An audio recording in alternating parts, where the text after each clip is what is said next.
الرجیم بسم اللہ الرحمن الرحیم۔ تو آج ہم لوگوں کو سورہ انفطار کے مفہوم اور پیغام کو سمجھنا تھا۔ سورہ انفطار کے حوالے سے کچھ موٹی موٹی باتیں ہم لوگ سمجھنے کی کوشش کریں گے۔ سب سے پہلی بات جو سمجھنے کی ضرورت ہے وہ یہ ہے کہ اس کائنات کا جو سسٹم ہے، نظام ہے، اس نظام کی مضبوطی اور پختگی کو دیکھ کر کے عام لوگوں کا احساس یہ ہوتا ہے کہ یہ جیسا ہے ویسا ہی رہے گا، ختم نہیں ہوگا۔ انسان تو مرتے ہیں، پیڑ پودے تو کاٹے پیٹے جاتے ہیں، سڑتے گلتے ہیں، جانور بھی مرتے ہیں، لیکن کچھ چیزیں ایسی ہیں جو ہمیشہ سے یکساں ہی نظر آتی، چاہے وہ سورج ہو، چاہے وہ آسمان ہو، چاہے وہ زمین ہو، چاہے وہ سمندر ہو، چاہے وہ خشکی کا حصہ ہو۔ اس کے بارے میں کبھی ایسا نہیں نظر آتا کہ یہ مٹ گیا، یہ ختم ہو گیا، یہ دور ہو گیا، یہ ٹوٹ پھوٹ کا شکار ہو گیا۔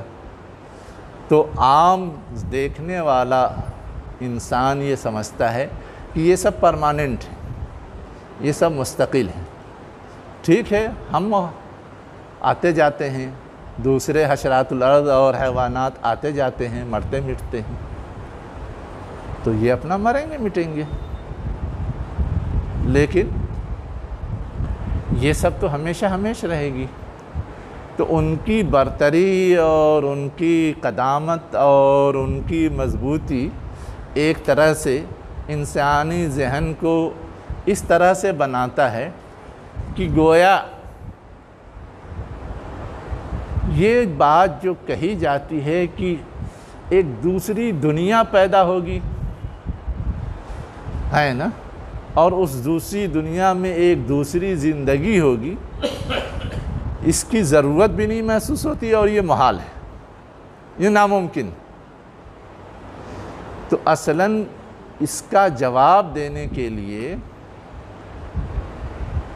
یہ پورا سسٹم تہس نہس ہو جائے گا، اس کی کچھ عکاسی کی گئی ہے مختلف صورتوں میں، اور ایسا کیوں کیا جائے گا یہ بھی سمجھایا گیا ہے۔ بعد میں کیا صورتحال پیدا ہوگی یہ بھی بتایا گیا ہے، جسے کہا جاتا ہے قیامت کے مناظر۔ اللہ کے رسول صلی اللہ علیہ وسلم نے فرمایا کہ کسی کو اگر قیامت کے مناظر کو سمجھنا ہے تو اسے 3 صورتوں کو پڑھنا چاہیے۔ ایک تو یہی سورہ انفطار ہے، ایک سورہ انشقاق ہے جس سے پہلے ہم لوگ پڑھ چکے ہیں، اور ایک سورہ تکویر ہے۔ ان 3 صورتوں کے حوالے سے روایات میں آتا ہے کہ جس کو یہ اپنی آنکھوں سے دیکھنا ہو کہ قیامت کیسی ہوگی، وہاں کیا کیا ہوگا، اس کو یہ 3 صورتیں پڑھنی چاہیے۔ ان 3 صورتوں میں ایسی منظر کشی کی گئی ہے کہ اس کو سمجھنا ایک حد تک ممکن ہو جاتا ہے۔ حقیقی صورتحال تو جب برپا ہوگی تبھی سمجھ میں آئے گی، لیکن تھوڑا سا غور و فکر کرنے سے اس کا ایک عکس انسان سمجھ سکتا ہے۔ تو اب اس میں سب سے پہلے جو چیز یہاں سمجھائی جا رہی ہے وہ کیا ہے؟ اذا السماء انفطرت، جب آسمان پھٹ جائے گا۔ کیا ہوگا؟ آسمان پھٹ جائے گا۔ اب اس آسمان کے پھٹنے کا تذکرہ قرآن مجید میں مختلف جگہوں پر ہے۔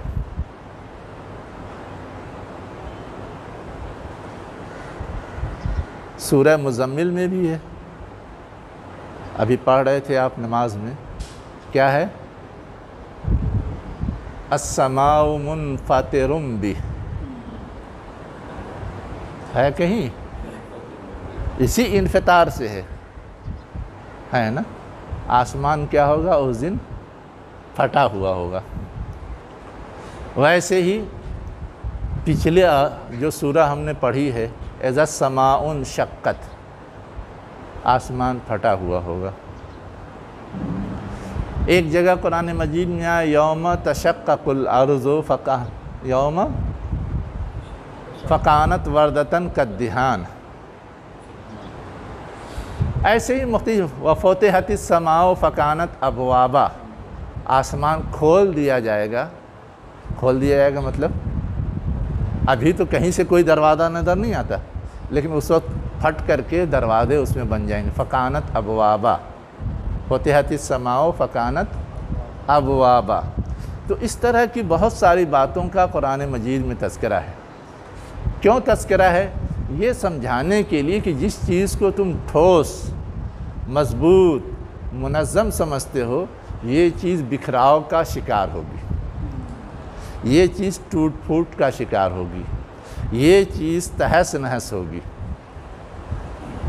اب ظاہری طور پر اپنی دو آنکھوں سے دیکھنے سننے کی وجہ سے عام انسان تو یہ سمجھتا تھا اور یہ تصور پایا جاتا تھا، لیکن جب سے علمی ترقی ہوئی ہے، سائنسی ترقی ہوئی ہے، تو اب سائنسداں بھی یہ ماننے لگے ہیں کہ نہیں، یہ بات جو کہی جا رہی ہے کہ آسمان پھٹ جائے گا، ستارے منتشر ہو جائیں گے، زمین پھٹ جائے گا، سمندر آپس میں مل جائیں گے، یہ سب ممکن ہے۔ دلیل کیا دیتے ہیں؟ جب وہ اجرام فلکی میں یا سیاروں میں تحقیق کرتے ہیں تو دیکھتے ہیں کہ بہت سارے سیارے آج موجود ہیں، کل ٹوٹ پھوٹ کا شکار ہو گئے، ختم ہو گئے، بہت سارے نئے پیدا ہو گئے۔ تو یہ ان کا ختم ہونے کا سلسلہ اور نئے پیدا ہونے کا سلسلہ اس بات کو سمجھانے کے لیے کافی ہے کہ جس طرح وہ ختم ہو جائیں گے ویسے یہ بھی ختم ہو جائے گا۔ اب انسان تو سورج کو دیکھتا ہے، سورج سے بڑے بڑے سیارے ہیں، وہ سیارے ٹوٹ پھوٹ کا شکار ہوتے ہیں، جو سائنسی ترقی کی بدولت اب انسان سمجھنے لگا ہے۔ اب وہ یہ ماننے لگا ہے کہ ہاں ممکن ہے کہ سورج کی روشنی بھی ختم ہو جائے، سورج بھی ٹوٹ پھوٹ کا شکار ہو جائے، تارے بھی ٹوٹ پھوٹ کا شکار ہو جائیں، ہر چیز شکار ہو جائے۔ اب ماننے لگے، اب یہ تو مانتے ہیں کہ ایک دن یہ دنیا ختم ہو جائے گی، لیکن اس کے بعد جو اگلا اسٹیپ ہے اس کو ابھی نہیں مانتے۔ اگلا اسٹیپ کیا ہے کہ جب یہ دنیا ختم ہو جائے گی اس کے بعد کیا ہوگا؟ دوبارہ دنیا آباد کی جائے گی، نیا عالم برپا کیا جائے گا۔ تو اس کو ماننے میں ابھی لوگوں کو جھجک ہے، اس کو تسلیم کرنے میں ابھی لوگ ریزرو ہیں۔ لیکن یہاں یہ بتایا جا رہا ہے کہ جس طرح یہ بنی بنائی کائنات تمہارے نظروں کے سامنے ہیں اور یہ ٹوٹ پھوٹ کا شکار ہوئی، تو آخر بنی تھی اسی لیے تو ٹوٹ پھوٹ کا شکار ہوئی۔ جب ایک بار بنی ہے تو دوبارہ بن سکتی ہے، اس لیے اس کو ناممکن نہیں سمجھنا چاہیے کہ دوبارہ نیا عالم پیدا نہیں کیا جا سکتا، نئی دنیا پیدا نہیں کی جا سکتی۔ ایک دوسری بات جو اس کے آگے سمجھائی گئی کہ جب اتنا مضبوط سسٹم تم کو نظر آ رہا ہے کہ تم یہ تصور کرتے ہو کہ یہ مٹے گا ہی نہیں، یہ ختم ہی نہیں ہوگا، تو یہ سسٹم آپ سے آپ چل رہا ہے یا کوئی چلانے والا ہے؟ اگر یہ کوئی بنانے والا ہے، چلانے والا ہے، تو اس نے کیا یوں ہی بے وجہ یہ سسٹم قائم کیا ہے اور اس کو اتنی مضبوطی سے چلا رہا ہے، یا اس کے پیچھے اس کا کوئی گول ہے، اس کا کوئی مقصد ہے؟ یہ ایک سوال ہے غور طلب۔ اب جب یہ سوال سامنے آتا ہے تو اب پھر وہ کہتے ہیں کہ اب یہ چیز ہم کیسے مان لیں، جب مر مٹ جائیں گے، ختم ہو جائیں گے، دوبارہ پیدا ہونے کی ضرورت کیا ہے؟ لیکن اب ان کے سامنے یہ سوال رکھا جاتا ہے، یہ بتاؤ کہ جس نے بھی تم کو پیدا کیا اور اس کائنات کو پیدا کیا، اس کو پیدا کر کے تمہارے لیے سوٹیبل بنایا، ایک تو تم کو بہت اچھے ڈھنگ سے بنایا کہ تم پرسکون، آرام دہ اور بہترین زندگی گزار سکو، تمہاری بناوٹ ایسی ہے۔ ویسے اس کائنات کی بناوٹ ایسی ہے کہ یہاں تم ایک پرسکون، خوشحال اور آرام دہ زندگی گزار سکو۔ تو جس نے اتنا سارا ارینجمنٹ کیا ہے اس نے یوں ہی کیا یا اس کا بھی کوئی گول ہے، کوئی مقصد ہے؟ اگر اس کا کوئی گول ہے اور مقصد ہے تو وہ مقصد حاصل ہوا یا نہیں، وہ گول پورا ہوا یا نہیں، وہ ٹارگٹ ملا یا نہیں اس کا جائزہ تو لے گا، اسے چیک تو کرے گا۔ تو اصلاً جو دوسری دنیا وہ آباد کرنے والا ہے وہ تو اسی کو چیک کرنے کے لیے کر رہا ہے۔ تو قیامت کا فرسٹ اسٹیپ تو یہ ہوگا کہ یہ سسٹم بکھرے گا، سیکنڈ اسٹیپ یہ ہوگا کہ وہ چیک کرے گا کہ جس مقصد سے بنایا گیا تھا وہ مقصد پورا ہوا یا نہیں ہوا۔ اب اگر کسی نے مقصد پورا کیا ہے تو اس کا مطلب یہ ہے کہ اس کی اس محنت کا اسے بدلہ ملنا چاہیے، اور جس نے نہیں پورا کیا ہے اس کو اس کی کوتاہی کی سزا ملنی چاہیے۔ تو اب اس لیے یہ بھی ضروری ہو گیا کہ دوسرا عالم ہو تو وہاں جزا اور سزا دونوں کا آپشن بھی ہو، تاکہ چیک کرنے کے بعد جس کو اچھا بدلہ ملنا چاہیے اس کو اچھا بدلہ دیا جائے، اور جس کو نہیں ملنا چاہیے اس کو سزا دی جائے۔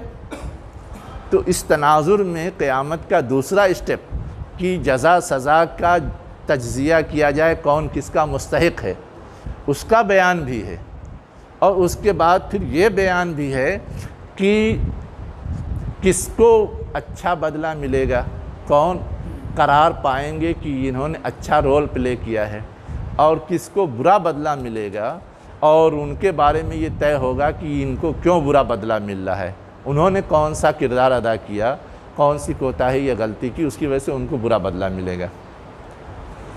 یہاں تک سمجھا دینے کے بعد دو سوالات اور کھڑے ہوتے کہ چونکہ یہ ساری چیز غیب سے متعلق ہے نا، اس لیے ہم کیسے مان لیں؟ قیامت برپا ہوگی یہاں تک تو ایک حد تک سمجھ میں آتا ہے، لیکن اس کے بعد انالیسس ہوگی، تجزیہ ہوگا۔ کس بیس پہ ہوگا؟ کسی بھی چیز کا تجزیہ کرنے کے لیے پچھلا ریکارڈ کیا کیا کیا گیا ہے وہ ہونا ضروری ہے، اس کا حوالہ دیا گیا کہ اس کا بھی اللہ تعالیٰ نے انتظام کیا ہے، کرامن کاتبین متعین کیے ہیں، وہ سارا ریکارڈ تیار کر رہے ہیں، وہ پیش کیا جائے گا، سب کو دکھایا جائے گا، اس کی روشنی میں یہ فیصلہ ہوگا۔ تو گویا فیصلے کی بنیاد موجود ہوگی۔ اس کے بعد جو دوسری چیز سمجھائی گئی ہے کہ فیصلہ تو ہونے کو ہوتا ہے، لیکن فیصلے میں تو الٹ پلٹ بھی ہو جاتا ہے۔ قاضی صاحب جس کی طرفداری کر دیں اس کا ماں بیڑا پار، اور جس کی طرفداری نہ کریں اس کا بیڑا غرق ہو جاتا ہے۔ تو یہ کہا جا رہا ہے کہ اللہ تعالیٰ جب فیصلہ کرنے کے لیے بیٹھے گا تو وہاں اللہ تعالیٰ کے علاوہ کسی اور کی چلے گی نہیں۔ دنیا کی عدالت میں تو سرکار کا دباؤ بھی ہوتا ہے، مال کی لالچ کا دباؤ بھی ہوتا ہے، خود جو قاضی بیٹھا ہے اس کو اپنی جان کا خطرہ بھی ہوتا ہے، پتہ نہیں کتنے فیکٹر کام کرتے ہیں جس کی وجہ سے وہ ڈاواں ڈول ہوتا ہے نا۔ لیکن قیامت کے دن اللہ تعالیٰ جب فیصلہ کرنے کے لیے بیٹھے گا تو اس دن سارا اختیار اس کا ہوگا، جو آخری آیات میں بتایا گیا ہے، آرڈر اس کا چلے گا، کسی کی مداخلت کی یا دباؤ کی یا لالچ کی کوئی گنجائش نہیں ہوگی، کوئی گنجائش نہیں ہوگی۔ یہ بات اس لیے بھی سمجھا دیا گیا کہ انسان بفرض محال مان بھی لیتا ہے مختلف عقلی دلائل کی بنیاد پر کہ ہاں قیامت ہونی چاہیے، یہ دنیا ختم ہوگی، یہاں تک تو مان گیا تھا۔ اس کے بعد عقلی دلائل کی بنیاد پر وہ یہ بھی ماننے کو تیار ہو جاتا ہے کہ ہاں قیامت ہونی چاہیے، اس لیے کہ جب اس کے ساتھ کوئی ظلم ہوتا ہے، زیادتی ہوتی، جس کا بدلہ اسے نہیں مل پاتا یا بدلہ لینے کی وہ پوزیشن میں نہیں ہوتا، تو وہ سوچتا ہے کہ کوئی دن ایسا ہونا چاہیے جب مجھ کو اس کا بدلہ ملے۔ یا یہ دیکھا جاتا ہے کہ ایک شخص غلطی پہ غلطی کیے جا رہا ہے، اس کا کوئی پکڑ ہی کرنے والا نہیں ہے، تو بھی انسان کے اندر یہ احساس ہوتا ہے کہ اس کی پکڑ کرنے والا کوئی ہونا چاہیے، یہ پکڑ کر کے اس کو سزا دے۔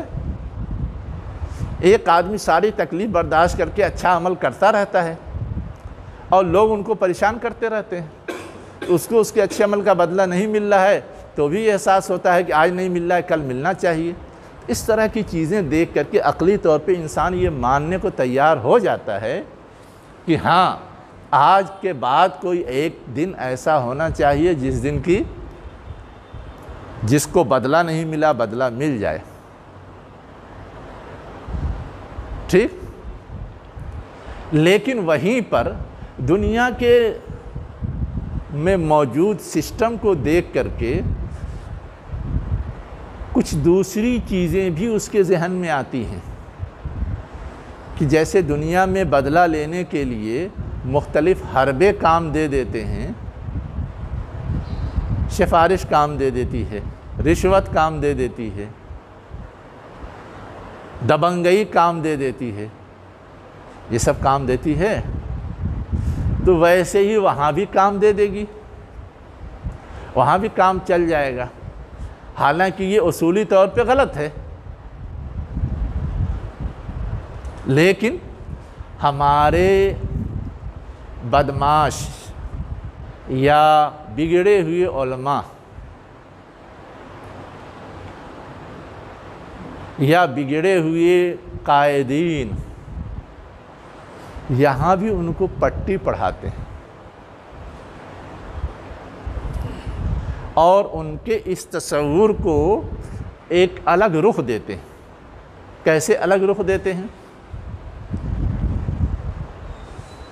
ایک تصور کون سا ہے جو برہمنوں کا پایا جاتا ہے؟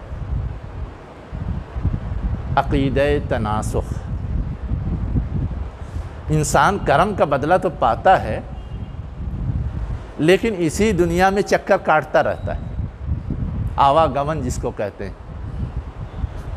اچھا کیا تو اچھی پوزیشن میں دوبارہ آئے گا، برا کیا تو بری پوزیشن میں دوبارہ آئے گا۔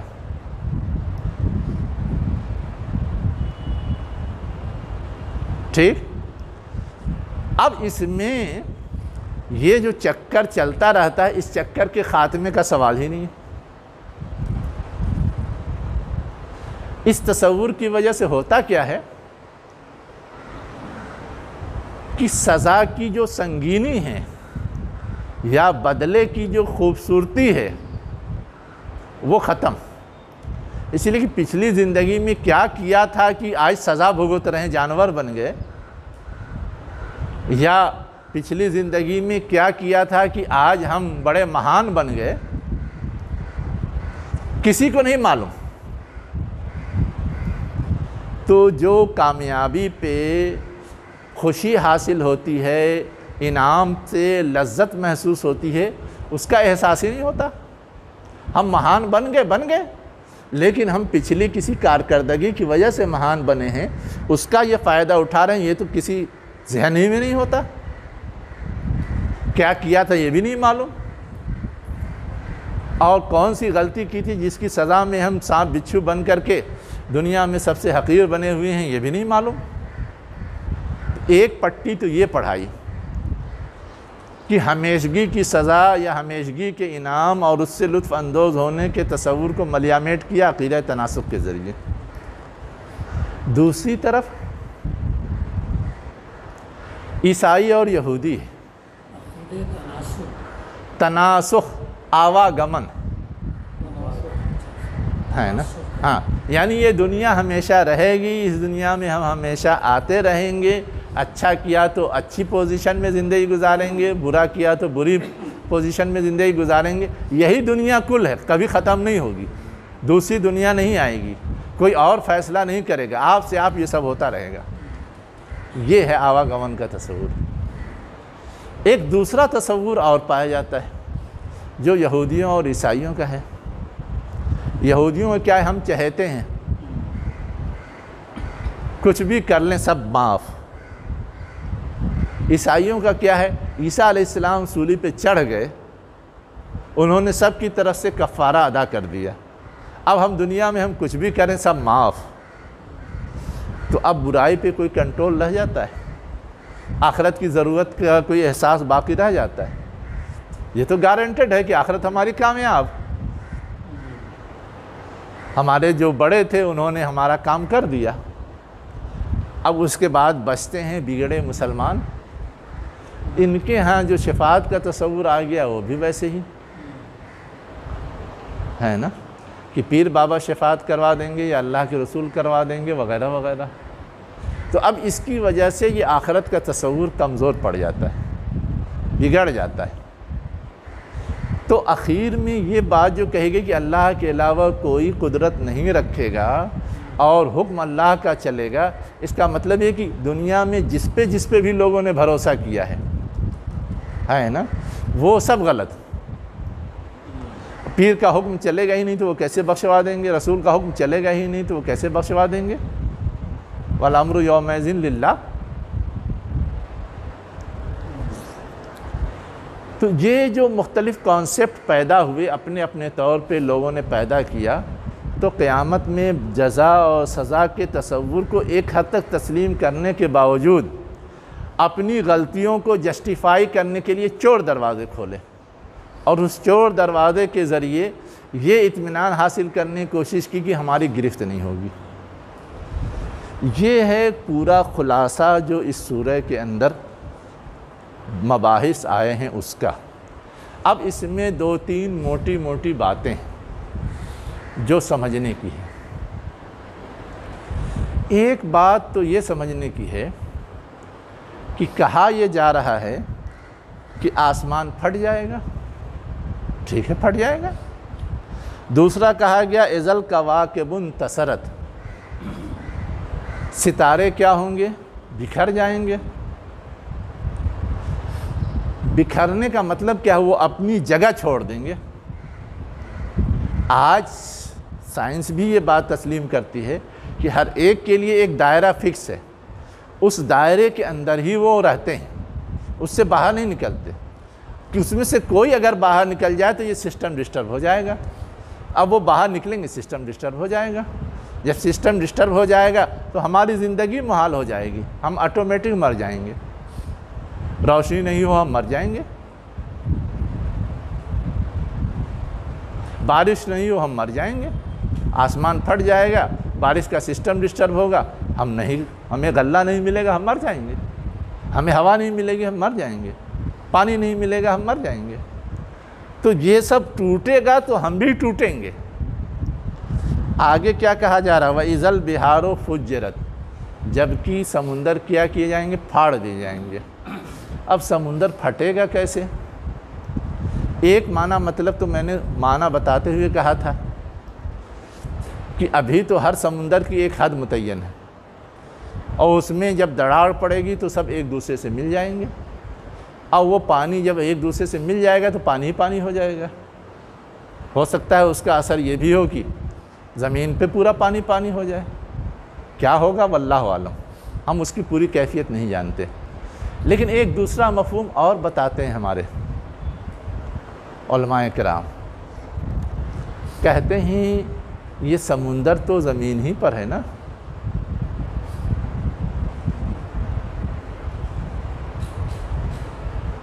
اب زمین پھٹتی ہے تو زمین کے اندر کی چیز اوپر آتی ہے، اب زمین کے اندر کی چیز اوپر آتی ہے تو کبھی تو پانی نکلتا ہے، کبھی گرم پانی نکلتا ہے، کبھی لاوا نکلتا ہے جو آتش فشاں پھٹتا ہے۔ اس کا مطلب یہ ہے کہ زمین کے اندر کیا ہے؟ گرمی ہے، آگ ہے۔ اب وہ جب پھٹے گا اور وہ چیز باہر آئے گی تو سمندر کا پانی جو نارمل رہتا ہے وہ بھی ابلے گا، ابل کر کے پھیلے گا۔ یہ جو کہا گیا اذا البحار سجرت، بھڑکا دی جائے گی، دوسری جگہ قرآن میں آیا نا، بھڑکے گی کیسے؟ زمین کے اندر جو آگ ہے وہ اوپر آئے گی، پانی گرم ہوگا، بھڑکے گا۔ اسی کو اور سائنسی تحقیق کی روشنی میں یہ کہتے ہیں کہ چونکہ پانی جو ہے دو ایسی گیسوں کا مجموعہ ہیں کہ وہ الگ الگ ہو جائیں تو آگ کی شکل بن جاتی ہے، ایک جلتی ہے ایک جلاتی ہے،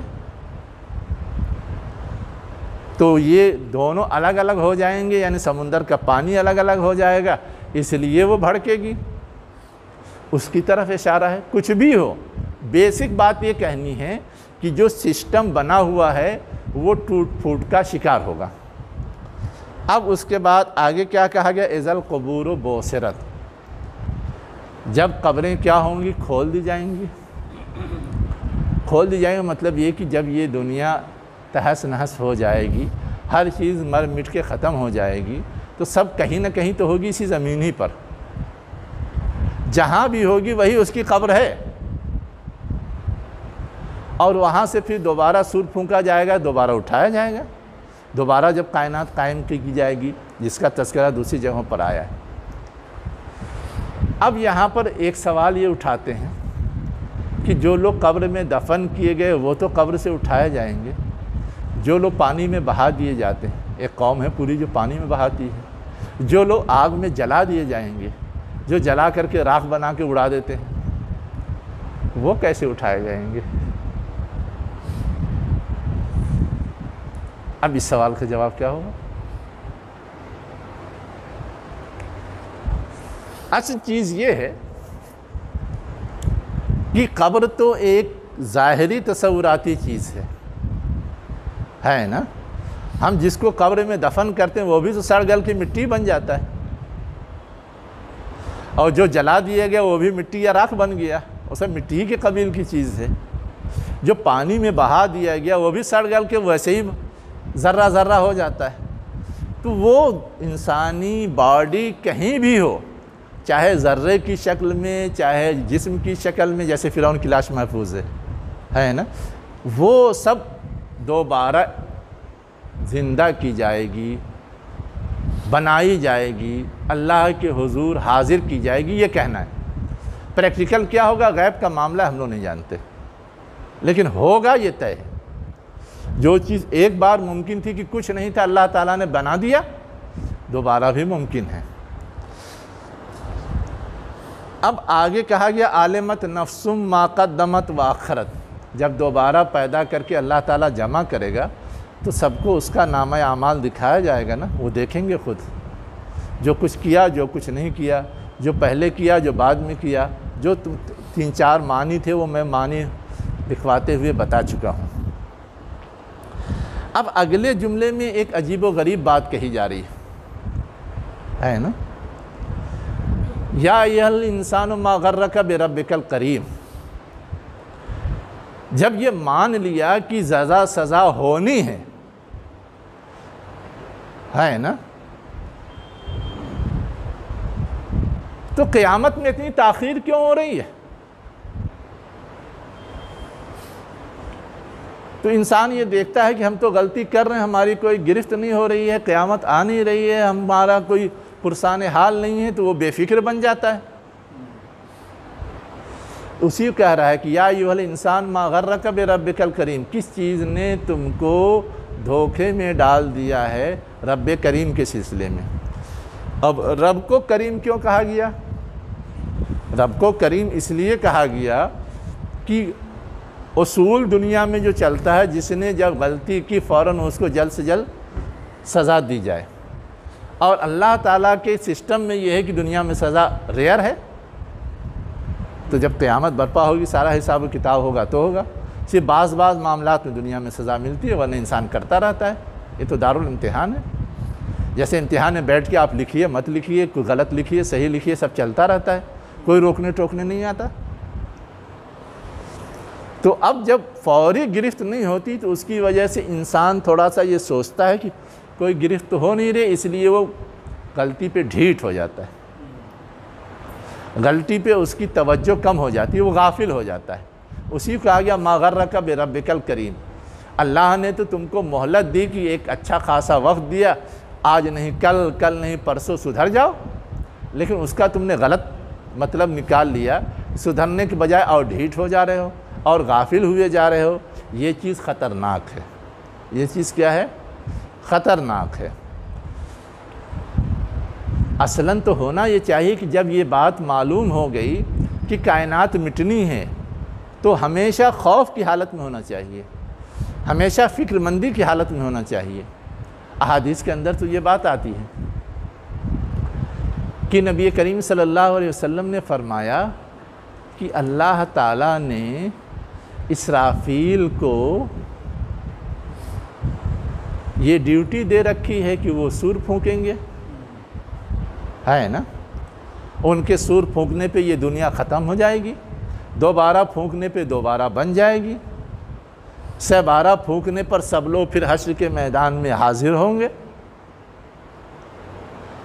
ایک خبر تو یہ دی، لیکن اس کے بعد اللہ کے رسول نے ایک عجیب و غریب جملہ کہا۔ کیا کہا؟ کہ اسرافیل وہ سور جس میں وہ پھونک ماریں گے سنگ کی طرح، سمجھنے کے لیے، اس کو اپنے منہ سے لگا رکھا ہے۔ کس سے لگا رکھا ہے؟ منہ سے لگا رکھا ہے، گویا وہ بالکل تیار اور ریڈی ہے، اللہ کا حکم آئے اور فوراً پھونک مار دیں۔ تو ایک تو یہ ہے کہ ایسا ہوگا، جب اللہ کا حکم ہوگا تو سور اٹھائیں گے، پھر اس کے بعد منہ کے پاس لے جائیں گے، پھر پھونک ماریں گے، گویا مہلت ہوگی، وقفہ ہوگا۔ لیکن یہاں تو یہ ہے کہ وہ سب کام پہلے سے ہو چکا ہے، سنگ تیار ہے، سور تیار ہے، کرنے والا بھی ریڈی ہے، وہ اٹھا کر کے منہ سے لگائے ہوئے، بس چھو بولنے کی دیر ہے۔ گویا مہلت نہیں ملے گی، وقفہ نہیں ملے گا، گیپ نہیں ہوگا۔ تو جب وقفہ نہیں ملے گا، مہلت نہیں ملے گی، تب تو ہم کو بالکل چوکس اور بیدار رہنا چاہیے، بے خوف نہیں ہونا چاہیے، پوری تیاری رکھنی چاہیے، اور جو کچھ کرنا ہے کر گزرنا چاہیے۔ تو اس پہ اللہ کے رسول نے کہا کہ اسرافیل تو سور اور سنگ کو اپنے منہ سے لگائے تیار بیٹھے ہیں، کب اللہ حکم دے میں پھونک مار دوں۔ جب وہ اس پوزیشن میں ہیں تو میں کیسے بے فکر ہو جاؤں، کیسے میں بے خوف ہو جاؤں، کیسے میں نڈر ہو جاؤں، کیسے میں غافل ہو جاؤں۔ اسی کا جسٹ اپوزٹ، ما غرک بربک الکریم۔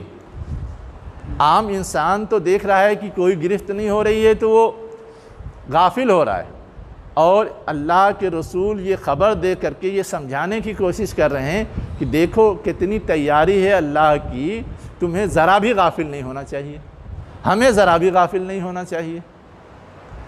تو یہ دوسری بات ہے جو ہمیں اس تناظر میں سمجھنے کی ضرورت ہے۔ اب کریم کے حوالے سے ایک اینگل تو یہ ہے کہ اللہ تعالیٰ فوری گرفت نہیں کر رہا ہے، لیکن کریم کے حوالے سے ایک دوسرا اینگل اور بھی ہے۔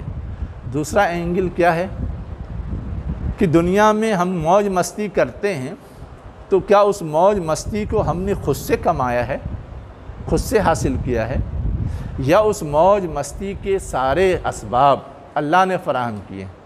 اسی کو آگے سمجھایا گیا کہ اللہ کریم کیسے ہے تم پر، تم کو اچھا بنایا، تمہاری ضرورت کی ساری چیز پیدا کی، تم کو کیا کہتے ہیں صحت بخش رکھا، اور جتنی کی سہولیات اللہ نے اس کائنات میں فراہم کی ہے، اور اس کائنات کو جس طرح ہمارے لیے مسخر کر دیا ہے، اس کا الذی خلقک فسواک فعدلک فی ای صورت ما شاء رکبک۔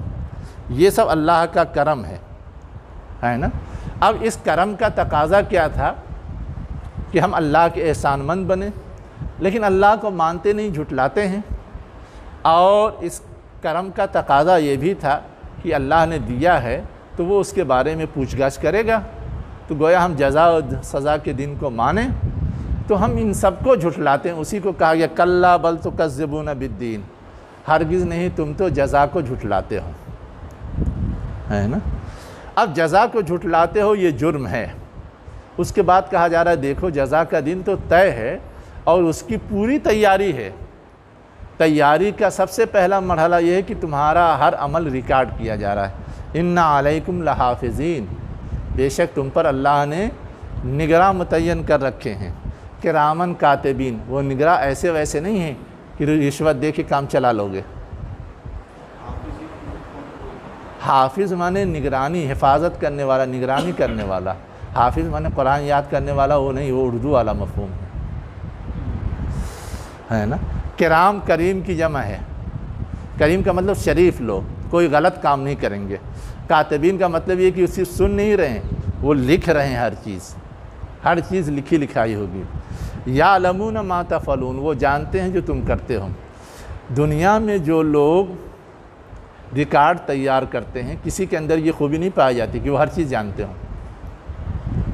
اب جتنے لوگوں کے خلاف جاسوسی ہوتی ہے یا تحقیق کی جاتی ہے، فلاں لیڈر کیا بولتا ہے، کہاں جاتا ہے، کیا کرتا ہے، فلاں شخص جو حکومت کے خلاف بولتا ہے اس کی سرگرمی کیا ہے۔ اب اس کو جو بھی پتہ لگانے کے لیے متعین ہے، چاہے آئی بی کے لوگ، چاہے کیا کہتے ہیں CID کے لوگ، ان سب کی ایک حد تک رسائی ہے۔ وہ کیا سوچتا ہے وہ نہیں جانتے، ہے نا۔ وہ گھر کے اندر کیا کیا کرتے ہیں، کسی کو گھر کے اندر جانے کی پرمیشن نہیں۔ وہ بیٹھ کر کے کیا خاکہ بنا رہا ہے کوئی نہیں جا کے دیکھتا۔ باہر جو کرتا ہے تھوڑا بہت وہ پتہ لگا لیتے ہیں، اگل بغل سے پوچھ پاچھ کرتے ہیں۔ تو یہاں جو کہا گیا یعلمون ما تفعلون کا مطلب یہ کہ یہ جو فرشتے متعین ہیں ان کی رسائی ہر چیز تک ہے، تمہاری ہر کیفیت، ہر حرکت، ہر ایکٹیویٹی، ہر سرگرمی اور ہر سوچ، ہر فکر تک۔ تو یہ ریکارڈ گویا پکا ہوگا اور پختہ ہوگا، اس کی طرف اشارہ ہے۔ اس کے بعد بتایا گیا کہ اس ریکارڈ کی روشنی میں جب فیصلہ ہوگا تو جو اچھے لوگ ہوں گے ان کو نعمت ملے گی، جو برے لوگ ہوں گے ان کو جہنم ملے گا، اور وہ اس جہنم میں کیا ہوں گے، جزا کے دن داخل ہوں گے۔ اور یہ جو سزا ملے گی یہ سزا کیسی ہوگی، چھٹکارا پانے والے نے وما ہم عنہا بغائبین۔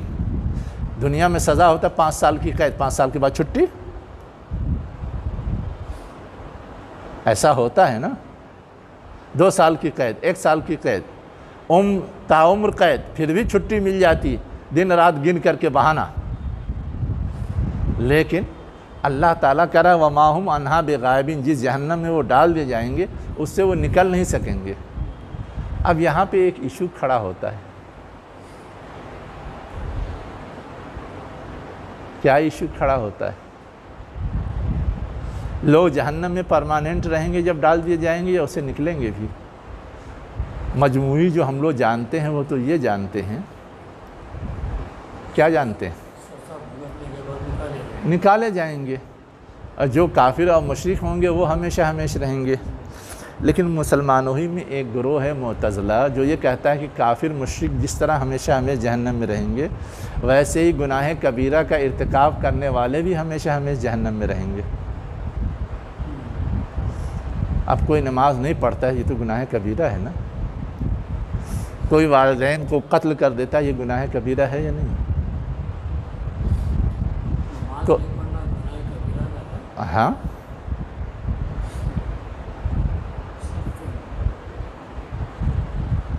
کیوں یہ کبیرہ نہیں ہے؟ اللہ کا سب سے بڑا حق کیا ہے؟ ایمان کی سب سے بڑی علامت کیا ہے؟ تب یہ ایک الگ ایشو ہے کہ اللہ چاہے تو معاف کر دے گا، ہے نا، اللہ چاہے تو معاف کر دے گا، لیکن کبائر میں ہے یہ، ہے نا۔ کبیرہ کا مطلب یہ ہوتا ہے کہ وہ بڑا سنگین گناہ، سنگین گناہ ہے وہ۔ اب آپ سوچ لیجئے کہ ہم اور آپ تو دارالکفر میں جی رہے ہیں اس لیے بہت ساری سزاؤں سے محفوظ ہیں، ورنہ اسلامی مملکت میں اصول کیا ہے؟ اگر کوئی مستقل نماز نہیں پڑھتا ہے تو اس کو جیل میں ڈال دیا جائے گا، اس کو کوڑے سے مارا جائے گا، ہے نا۔ مستقل نہیں، ایک آخ وقت کسی وجہ سے نہیں آیا وہ تو ایک عذر ہو سکتا ہے، لیکن اگر کوئی جان بوجھ کر کے مستقل نہیں پڑھ رہا ہے تو اس کے لیے سزا ہے، آپ دیکھیے فتوی کتابوں میں۔ لیکن اب یہ سزا آج ہم نہیں نافذ کر سکتے اس لیے ہم کوئی کارروائی نہیں کرتے ایسے آدمی کے سلسلے میں، لیکن جب اسلامی حکومت ہوگی تو وہ یہ سزا نافذ کر سکتی ہے۔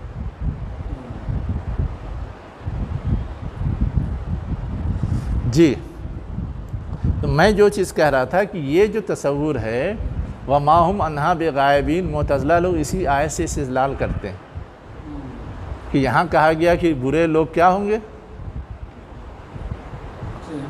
جہنم میں جائیں گے، اور برے کے لیے یہاں جو لفظ استعمال ہوا ہے وہ کافر نہیں، انکار کرنے والے، مشرک نہیں، انکار کرنے والے، فجار، ان الفجار لفی جہیم۔ تو اب فاجر کا مطلب ہم لوگ کیا سمجھتے ہیں؟ مانتا ہو لیکن عمل خراب ہو، فاسق، فاجر، اس معنی میں ہم لوگ استعمال کرتے ہیں نا، تو اسی کو وہ دلیل بناتے ہیں کہ یہاں کافر نہیں کہا گیا ہے، ٹھیک ہے کافر ہمیشہ ہمیشہ رہیں گے، مشرک نہیں کہا گیا، ٹھیک ہے مشرک ہمیشہ ہمیشہ رہیں گے، لیکن یہاں تو فجار کے بارے میں کہا جا رہا ہے جس کا نمبر بعد میں آتا ہے نا، کہ وہ بھی جہنم سے نہیں نکلیں گے۔ ہاں اس کا مطلب فاجر جو ہے وہ گناہ کبیرہ کا ارتکاب کرنے والا ہے اور وہ جہنم میں جائے گا تو وہ بھی نہیں نکلے گا، اس لیے ہماری رائے صحیح ہے۔ جو یہ گروہ ہے معتزلہ شیعوں کا گروہ ہے، وہ اس طرح سے دلیل دیتا ہے۔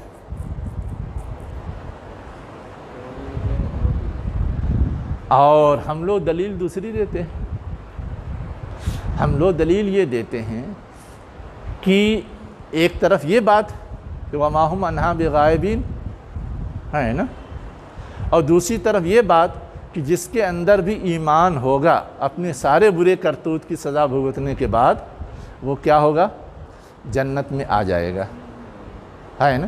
اس لیے کہ جنت کے لیے بیسک چیز ایمان ہے۔ رہ گئی یہ آیت، تو اس آیت کا مطلب جو لوگ کہتے ہیں کہ کبائر کا ارتکاب کرنے والے ہمیشہ کے جہنمی نہیں، وہ یہ کہتے ہیں کہ دیکھیے یہاں یہ کہا گیا ہے وَمَا هُمْ عَنْهَا بِغَائِبِينَ، وہ اس جہنم سے غائب نہیں ہوں گے، دور نہیں ہوں گے، نکلیں گے نہیں، تو خود سے نہیں نکل پائیں گے، یہ مطلب ہے۔ البتہ اللہ جب فضل فرمائے گا یا کسی کی سفارش ہوگی تو نکل سکتے ہیں، اللہ چاہے گا تو نکلیں گے، ہاں اللہ نہیں چاہے گا تو نہیں نکلیں گے۔ یہاں جو نفی کی جا رہی ہے کہ جو جہنم میں گئے وہ خود سے نکل جانا چاہیں، جیسے جیل میں گئے تو نہیں نکل پاتے عام حالات میں، لیکن بعض بدقماش ہوتے ہیں مختلف ہیلے بہانے کر کے جیل توڑ کر کے یا پھلانگ کر کے یا کچھ کھلا پلا کر کے بھاگ جاتے، تو ایسا کوئی چانس نہیں ہوگا، وہ خود سے نہیں نکل پائیں گے، لیکن اللہ جب فیصلہ کرے گا، کرم کرے گا، رحم کرے گا، فضل کرے گا تو نکل سکتے ہیں۔ تو جو یہ کہتے ہیں کہ کبائر کے ارتکاب کرنے والوں کے لیے ہمیشگی کا جہنم نہیں ہے، وہ اس آیت کا مفہوم اس انداز سے بیان کرتے ہیں کہ یہاں یہ مطلب نہیں کہ وہ کبھی نہیں نکل پائیں گے، کبھی کا لفظ نہیں، بس وَمَا هُمْ عَنْهَا بِغَائِبِينَ، وہ اس سے نہیں نکل پائیں گے، یعنی انہیں یہ اختیار نہیں ہوگا، انہیں یہ پاور نہیں ہوگا، ان کے اندر یہ صلاحیت نہیں ہوگی کہ وہ خود بخود نکل کے باہر بھاگ جائیں۔ دنیا میں تھوڑا بہت صلاحیت کا مظاہرہ کر کے لوگ نکل بھاگتے ہیں، لیکن وہاں یہ چیز بھی ناممکن ہوگی۔ ہاں اللہ جب چاہے گا کسی کی شفاعت کی بدولت، اپنے فضل اور کرم کی بدولت وہ نکال دے گا، تو وہ اس کا نکالنا ہوگا، ان کا خود سے نکلنا نہیں ہوگا۔ اس طرح سے مفہوم بیان کرتے ہیں۔ اس کے بعد آگے کیا کہا جا رہا ہے کہ وہ جزا سزا کا دن کیا ہوگا تمہیں نہیں معلوم، ہر حقیقت ابھی نہیں سمجھ سکتے، جب واقعتاً پیش آئے گا تب سمجھ میں آئے گا۔ البتہ ایک موٹی بات سمجھا دی گئی، یوم لا تملک نفس لنفس شیئا، کوئی کسی کے لیے کوئی اختیار نہیں رکھے گا، یہ جو پورے شفاعت کے تصور کی تردید کر دی گئی۔ والامر یومئذ للہ، اور حکم اس دن اللہ ہی کا چلے گا، کوئی اگر چلانا بھی چاہے گا تو اس کا چلے گا نہیں۔ جیسے کہتے ہیں نا کہ دامن پکڑ کے لٹک جائیں گے، اللہ کے رسول لٹک جائیں گے اللہ کے حضور، اور معاف کروا ہی کے چھوڑیں گے، جو بریلویوں کے ہاں عقیدہ ہے۔ ہم رسول کا دامن پکڑ کے لٹک جائیں گے اور اللہ کا دامن پکڑ کے رسول لٹک جائیں گے اور معاف کروا ہی کے چھوڑیں گے۔ یہ سب جو غلط تصور ہے، اس تصور کی نفی کے لیے یہ بات کہی گئی۔ تو بحیثیت مجموعی کیا چیز معلوم ہوئی؟ ایک تو قیامت کا وقوع، دوسری چیز معلوم ہوئی قیامت کیوں ضروری ہے پوری صورت سے، تیسری چیز معلوم ہوئی کہ قیامت جب برپا ہوگی تو نتیجے کے طور پر کیا صورتحال پیش آئے گی، اس کا کیا رزلٹ نکلے گا، دو گروہوں میں سارے انسان بڑھ جائیں گے۔ چوتھی چیز یہ معلوم ہوئی کہ اس دن کسی بھی طرح کی کوئی چیز انسان کے لیے مددگار نہیں ہوگی سوائے اس کے اپنے عمل کے۔ یہ سمجھایا گیا ہے پوری سورہ میں۔ وآخر دعوانا ان الحمد للہ رب العالمین۔ جی فیصلہ اللہ کے اختیار اللہ کے اختیار میں ہوگا۔ یہ دو بار زور کیوں دیا گیا ہے؟ کس میں؟ وما ادراک ما یوم الدین، وما ادراک اصل میں ہے نہیں